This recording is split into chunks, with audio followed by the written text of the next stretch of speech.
As Três Estelas de Sete. Aquele cuja mente é a do Pai. Um estudo comentado por Mestre Divano. Copyright John Landcart, 2026. Direitos reservados pela lei brasileira. Edição independente. Brasília, Brasil. Edição com direitos compartilhados à Ordem Divano do Amanhecer. Fundos para manutenção da Ordem. Introdução geral a este estudo.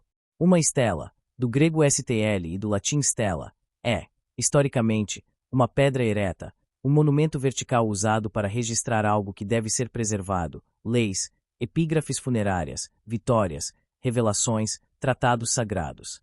No Egito, a estela era a porta entre mundos, um objeto híbrido entre inscrição e altar. No Oriente Próximo, ela marcava a fronteira entre o visível e o invisível, funcionando como suporte material para uma verdade espiritual eterna. Em escavações arqueológicas, encontramos estelas de faraós contendo hinos ao sol, estelas hebraicas contendo alianças com o divino, estelas gregas contendo louvores a heróis, e estelas mesopotâmicas contendo decretos reais. Em todos os casos, a estela é mais que uma pedra, é um lugar de passagem, onde a palavra humana toca o mundo do espírito. Quando o texto gnóstico fala de as três estelas de Sete, ele não está apresentando objetos físicos, mas inscrições visionárias que Dositeus afirma ter contemplado, lembrado e transmitido. A palavra estela aqui preserva sua função ancestral, um registro daquilo que não deve ser perdido, uma revelação fixada em forma estável para que os iniciados possam atravessar suas camadas sucessivas. Cada uma das estelas funciona como um monumento espiritual. A primeira, da identidade divina. A segunda, da emanação e da contemplação. A terceira, da visão e do silêncio. Assim como as estelas do Egito levantavam-se como sinais de presença divina, estas três se levantam como pilares da ascensão gnóstica. O ser chamado Sete. Quem é Sete? O ancestral luminoso, o filho gerado sem gerar.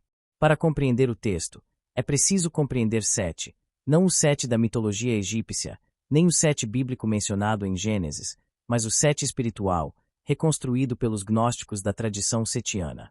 A figura de Sete aparece nos trechos da primeira estela como Imacha Sete, a quem tu geraste sem gerar.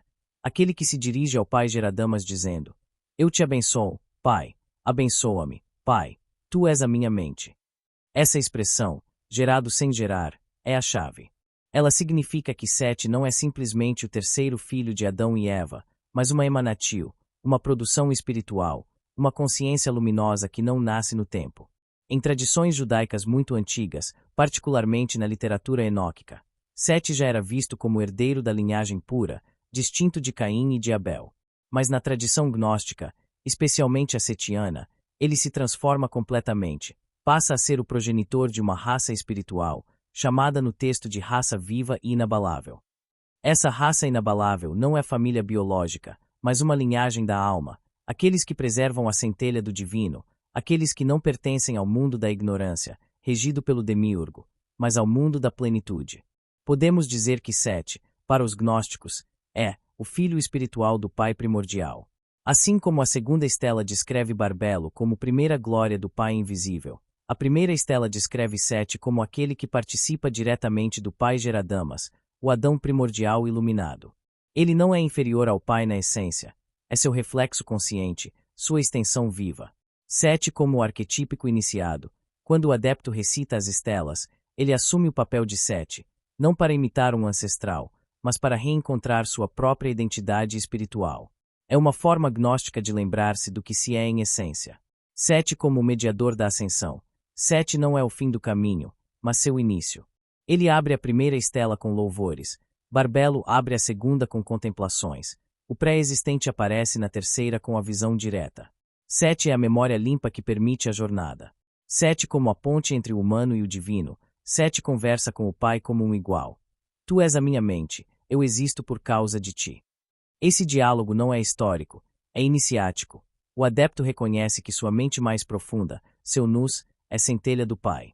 Sete como a semente conservadora da luz. Nos textos setianos, Sete é frequentemente chamado a semente, o incorruptível, o imutável. É com essa função que aparece no documento: proteger interiormente a centelha cuja origem é o Pai. A relação entre estela e Sete na obra. É significativo que o texto seja chamado As Três Estelas de Sete.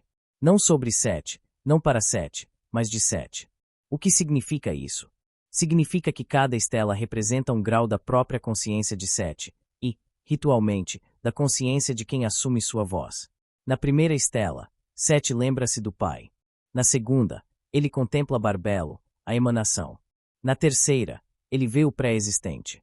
A obra inteira é o itinerário da alma setiana, reconhecer, contemplar e ver. E a palavra estela garante que essas fases não se perdem. São inscritos como monumentos eternos, talhados não em pedra física, mas na pedra interior da memória sagrada. Uma estela é aquilo que permanece, 7 é aquele que lembra. Uma estela é aquilo que se ergue, 7 é aquele que acende. Uma estela é aquilo que transmite, 7 é aquele que compreende.